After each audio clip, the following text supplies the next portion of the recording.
नमस्कार मित्रांनो, तर आजची आपली रेसिपी डाळीच्या पाण्याचं सार करणार आहोत. म्हणजे कटाच्या आमटीचाच एक वेगळा प्रकार करणार आहोत आपण. तर इथे कांदा, खोबरं, आलं, लसूण चांगलं भाजून घ्यायचं चमचाभर तेलामध्ये. त्यात टोमॅटो घालून त्याची पेस्ट करून घ्यायची. त्यानंतर लंगडीमध्ये 2 चमचे तेल घातलेले आहे. जिरं, मोहरी आणि कढीपत्त्याची फोडणी करायची आपल्याला. त्यानंतर आगरी मसाला, कांदा लसूण चटणी, मीठ, धणा पावडर, गरम मसाला, मटण मसाला, हळद, हिंग सर्व सुखे मसाले घालायचे तेलावरतीच आणि चांगले परतवून घ्यायचे. त्यानंतर त्याच्यामध्ये जे आपण वाटण केलेलं आहे भाजून ते घालायचं आणि परतवून घ्यायचे. गरम पाणी घालायचं उकळतं थोडं आणि डाळीचं पाणी घालायचं आहे. म्हणजे जो आपण कट काढतो पुरणाचा तो घालायचा आहे.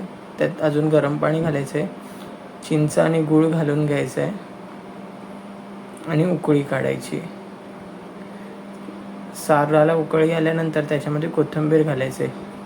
तर रेडी आपल्या डाळीच्या पाण्याचं सार. अशाच नवीन रेसिपीसाठी चॅनल लाईक, शेअर आणि सबस्क्राईब करा.